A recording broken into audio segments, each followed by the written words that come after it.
அனைவருக்கும் இனிய பொங்கல் நல்வாழ்த்துக்கள். வந்தா ராஜாவா தான் வருவேன். படம் ஷூட்டிங் முடிஞ்சு படம் பிப்ரவரி 1 ரிலீஸ் ஆகுது. லைகா ப்ரொடக்ஷன்ஸ்க்கும் என்னுடைய டைரக்டர் சுந்தர் சி அண்ணனுக்கும் என்னுடைய என்டையர் டீம் எல்லாருக்கும் என்னுடைய நன்றியை தெரிவிச்சுக்கிறேன். மற்றும் என்னுடைய ஃபேன்ஸுக்கு ஒரே ஒரு சின்ன ஒரு ரிக்வெஸ்ட், இந்த புத்தாண்டு பிளஸ் இந்த பொங்கல் அன்னைக்கு உங்ககிட்ட இந்த ஒரு விஷயத்த ஷேர் பண்ணணும்னு ஆசைப்பட்டேன். என்னன்னா, பொதுவா ஒரு ஸ்டார் படம் ரிலீஸ் ஆகும்போது நீங்க எல்லாரும் தியேட்டர்ல போய் படம் பார்க்கும்போது சில இடங்கள்ல அந்த டிக்கெட் எல்லாம் ரேட் அதிகமா இது பண்ணி வெளியில ஒரு பிளாக்லயோ இதுலயோ விற்கிறாங்க. அதுல நீங்க எக்ஸ்ட்ராவா காசு கொடுத்து படம் பார்க்க வேண்டிய அவசியம் கிடையாது.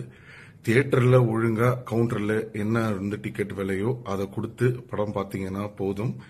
அண்ட் இன்னொரு விஷயம் என்னன்னா, ஒரு பிளெக்ஸ் வைக்கிறதோ இல்ல ஒரு பால் அபிஷேகம் பண்றதோ இதெல்லாம் ஏதோ ஒரு விதத்துல நீங்க ஏதோ ஒரு செலவு பண்ணி என் மேல உங்க அன்பை காட்டுறதுக்காக நீங்க கண்டிப்பா ஏதோ ஒரு விஷயம் பண்ணதான் போறீங்க.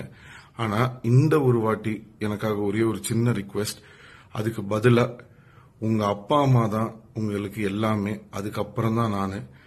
அந்த அன்பு நீங்க என் மேல வச்சிருக்கீங்கன்றது எனக்கு தெரியும். அதே மாதிரி இந்த வாட்டி இந்த பால் அபிஷேகம் பேனருக்கு பதிலா உங்க அம்மாவுக்கு ஒரு புடவை, உங்க அப்பாவுக்கு ஒரு சட்டை, உங்க தங்கச்சிக்கு ஒரு சாக்லேட், ஏதோ ஒண்ணு உங்களால முடிஞ்சத அந்த ஒரு விஷயத்த நீங்க பண்ணி அந்த உங்க தாய்க்கு நீங்க கொடுக்கிற அந்த ஒரு புடவையோட ஒரு போட்டோவோ இல்ல ஒரு வீடியோவோ எடுத்து அதை நீங்க போட்டீங்கன்னா அதை விட சந்தோஷம் எனக்கு வேற ஒண்ணுமே கிடையாது.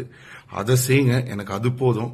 ஏன்னா இந்த பேனர் கட் அவுட் இதெல்லாம் வச்சு நம்ம மாசு கெத்து காட்டுறதுன்றது முக்கியம் கிடையாது. நான் படத்துல நல்லா நடிச்சு உங்களை பேரை நான் காப்பாத்தணும், அதை நான் செய்யறேன். எனக்காக இதை நீங்க செய்யுங்க அப்படின்னு உங்ககிட்ட ஒரு ரிக்வெஸ்டா வைக்கிறேன். சோ இந்த நியூ இயர் நல்லபடியா எல்லாருக்கும் ஒரு நல்ல வருஷமா அமையும்னு நம்புறேன். once again happy Pongal, love you all. நீங்க இல்லாம நான் இல்ல. ரசிகர்கள் அனைவருக்கும் வணக்கம்.